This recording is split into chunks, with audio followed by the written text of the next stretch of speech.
lemon brother when this is my administration, dog. That's right. We're talking about Pete HEGSETH. A second Signalgate controversy has hit the Pentagon. Ladies and gentlemen, folks, boys, girls, MBs, I talked about this yesterday extensively, but it bears repeating. We are back. We are back. We're so back. Why are you lemon, brother? I'm sour because I'm envious, like a lemon. Secretary of Defense Pete HEGSETH responding. The embattled Defense Secretary. Fellas, can a drunk rapist not also be a wife guy? Is the question I want you all to take home with you today. Okay? I didn't realize that being a wife guy was illegal. Okay? Who cares? Who cares if you, as the Secretary of Defense, are sending attack plans to your fucking wife with no security clearance whatsoever? Who cares? Just spoke, seeming to attack some of his closest former advisors and the media after we learned overnight that he shared detailed military plans in a second Signal chat. This one included his wife and his brother. Let's get right to CNN's Natasha Bertrand in Washington for the latest on all these very new, very significant developments. Good morning, John. Yes, we confirmed last night that Secretary HEGSETH did have a second Signal chat that included his brother, his wife, and his lawyer, in which he disclosed sensitive details about U.S. military operations against the Houthis in Yemen. This was around the same time as that first Signal chat that was disclosed last month when the editor of The Atlantic was accidentally included in a Signal chat that HEGSETH had with other cabinet officials. This, of course, is different. It was on his personal phone, and we are told that this was a group chat that was set up as part of his confirmation process so he could kind of strategize with his closest allies. Dude, strategizing with your wife about which targets that comprise of civilians, of course, to hit with your fleet is fucking crazy. Now, I know that there are eager chatters in here that want to say, well, his wife is a Fox News producer. Well, I'll have you know who else is a Fox News producer? Pete HEGSETH. That's right. Before he was the Secretary of Defense, he was also a Fox News producer. So maybe his wife can also get the same level of qualification.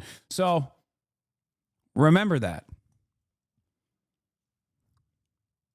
But he continued using that chat, we are told, after he was confirmed as Secretary of Defense. And ultimately, he did end up sharing information about military plans with the people on that chat, many of whom, including his wife, did not have an obvious need to know about these military operations. Now, HEGSETH did issue his first public comments about this just a few minutes ago from the White House at the Easter egg roll.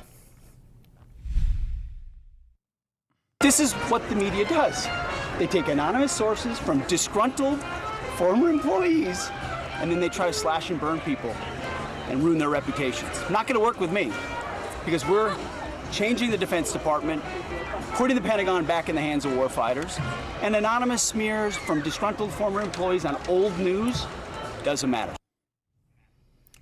So two things, John. First, yeah, this is something that people noticed here. I will have you take a look really quickly. Where is this sideburn? That's right. It's under the earlobe. Now let's take a look at when he looks in the opposite direction real quick.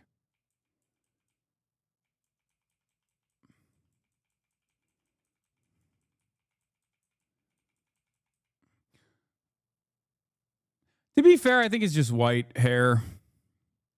Like, I don't think he shaved it up to this point. I think at first I thought that was the case as well, but I'm realizing that I think it's just because he has white hair on his beard, so you can't really see it.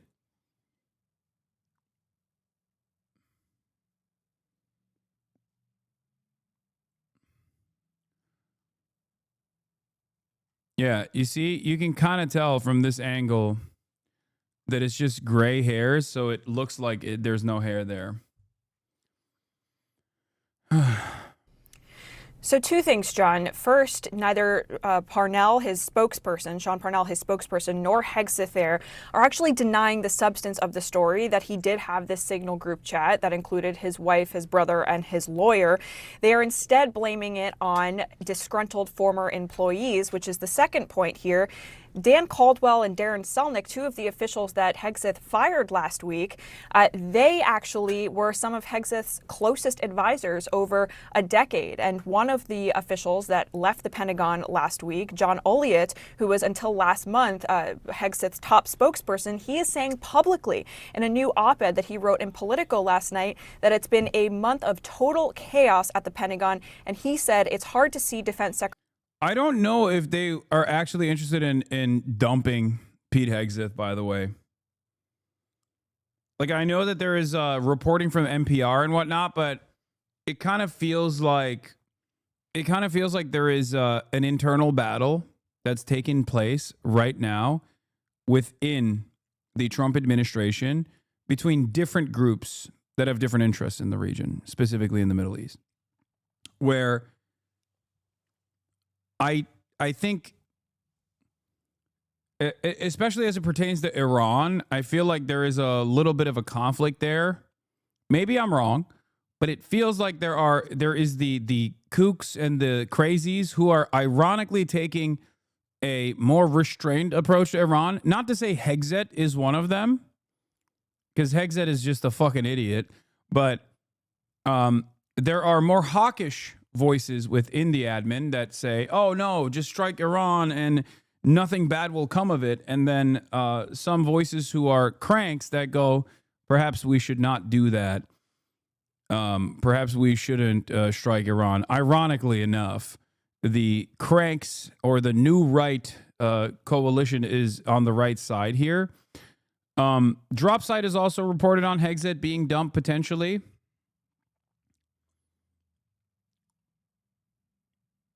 That happened last term too, the infighting between different levels of crazy. Yeah. I don't know. I don't know if Mike Waltz is on the other side of this. You can see some conservative commentators coming after him. Yeah. They commissioned Brace for this tweet. Jesus Christ, dude. I saw this. Pete's PO. This is actually a banger. This is actually low-key a fucking banger. I will admit that. Like, I can't believe the Democrats got a W finally. Holy shit. Pete Hegseth, your agenda is illegals, trans, DEI, all of which are no longer allowed at DOD. Pete's POV. God damn, that is fucking so good. That is, oof.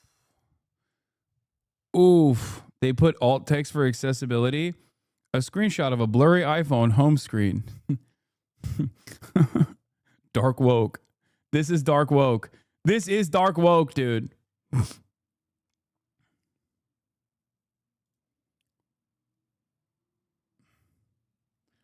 Fact post. Trump's White House has reportedly started looking to replace Pete Hegseth with a second signal after a second signal group surfaced.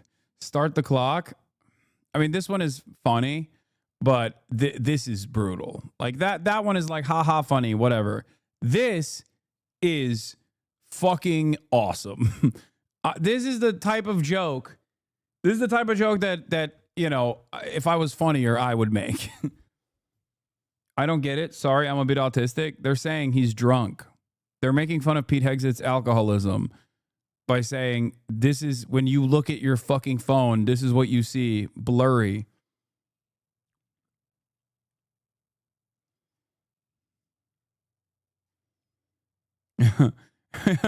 imagine Pete seeing that tweet, so it's extra blurry. Yeah. It's even blurrier. That's why he didn't respond to this tweet.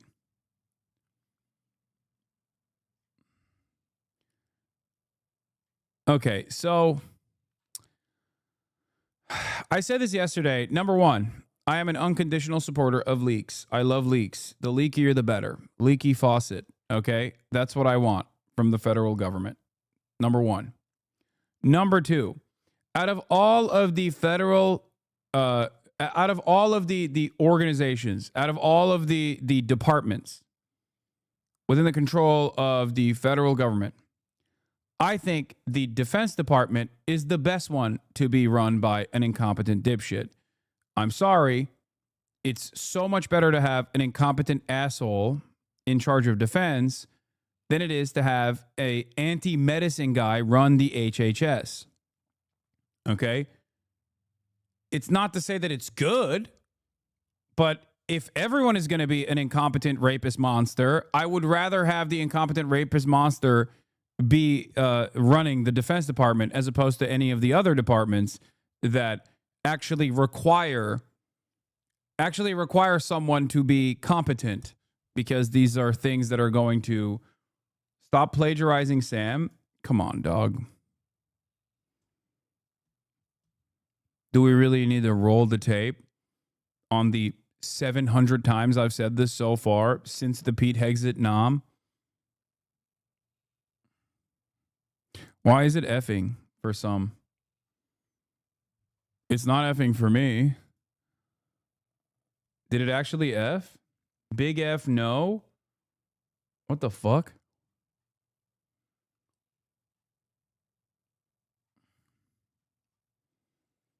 I don't understand when sometimes like a fucking sequence of F's roll in the chat, and I'm like looking at my my bit rate, looking at my upload speeds, looking at the bit rate on the Twitch side, and everything looks good, and it's just always shocking.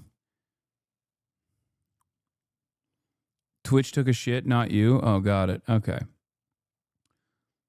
But yes, as I was saying, I'd rather have an incompetent monster run the Department of Defense than an incompetent monster run the EPA or the HHS or the SEC or the FTC or any number of different regulatory agencies, as a matter of fact. And unfortunately, there are incompetent monsters everywhere. Secretary Hegseth remaining in his role for much longer. John? Yeah, that statement from the secretary right there in the immortal words of Ben Bradley and All the President's Men, a classic non-denial denial right there at the White House. Natasha Bertrand, thank you very much. Kate? Yeah, and just looking down, as he said, returning the Pentagon to warfighters, John Ulliott actually said in the past month, what they have been going through is not returning the Pentagon to warfighting, but just, it says the Pentagon focus is no longer on warfighting, but on endless drama. That from his former spokesperson. Joining us right now to talk more about this is Jane Harman, the former ranking member of the House Intelligence Committee. Thank you so much for being here. I mean, I recall you saying after the first signal scandal broke that it should remind everyone that complacency invites catastrophe, and now news of a new signal group chat and new controversy. What's your reaction to this? Well, this would be a good news day to accept HEGSETH's resignation. I mean, all the news is about this extraordinary pope that we just lost, and so it might be buried. I can't imagine how he survives this. His key staff, as you just reported, has been fired by him.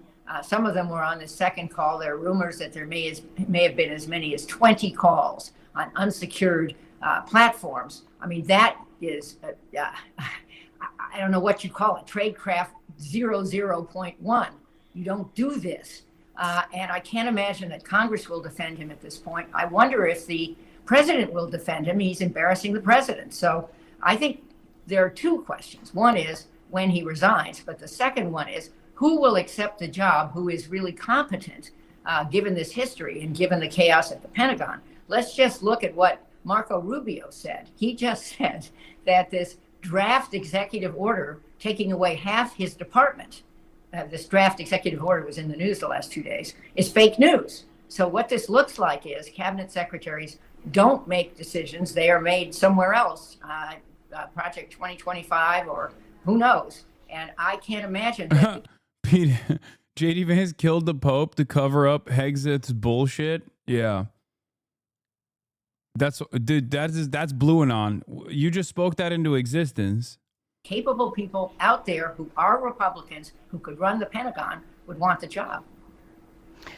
One thing we know, the latest this morning is coming from the White House press secretary saying that the president still has full faith in Pete Hegseth. We know with the president that can change quickly, but that is the first response from them on this latest Signal chat. On top of this, you have a top advisor until basically days ago of Pete Hegseth, a former Pentagon press secretary for Hegseth, calling this whole thing a month of chaos. This is this op-ed that Natasha Bertrand was just referencing, and two parts I want to pull out. Number one, saying it's hard to see Defense Secretary Pete Hegseth remaining in his role much longer, to the point that you were making. And also this, even strong backers of the secretary like me, this is from John Uliad, me must admit the last month has been a full-blown meltdown at the Pentagon and is becoming a real problem for the administration. And just from your perspective, what does it do when a secretary's longtime advisor, his deputy chief of staff, the chief of staff to the deputy secretary of defense, they all get pushed out of the Pentagon in the midst of all of this? Well, I recently chaired the Commission on National Defense Strategy. We said unanimously, 4 Democrats, 4 Republicans, that this is the most dangerous time in terms of national security since 1945. If I were any one of America's enemies looking at our country, I would think, this is my opportunity to do any number of things. Congress. We've already, in the Pentagon, fired a well-qualified 34-year in the military, 4-star head of the National Security Agency, who also headed U.S. Cyber Command. Just pick that one thing. And most of the qualified women at the top, too, who are doing excellent jobs, including being 4-star members of the military as well. Got to put that in. And so if I'm China, Russia, anywhere, I think I've got open season on the U.S. And look at what Russia's doing in Ukraine. Russia is toying with the United States and obviously toying with Ukraine. And it is an absolute tragedy to see a place where which was invaded in violation of international law after Russia promised repeatedly to respect its sovereignty, suffering this way. Ukraine is still fighting back. Europe is going to step up and fight for Ukraine. But now that we have a casual comment from, I think it's our vice president, that we may not continue to pay attention to Ukraine, I think that's hugely damaging and really threatens U.S. national security in another way. Yeah, the Secretary of State Marco Rubio saying on Friday, if Supreme they have to talk about our foreign adversaries. There's no other speed for the American. To talk about American incompetence on American terms alone is impossible. It's also ironically why so many people will constantly say, "Oh, Hasan, why do you always resort back to America bad? You have one speed, America bad." It's like, well, I'm an American. Yeah, of course. I'm an American, and I want to say America good. One day, I dream that I will say America good. But as it stands, America currently bad.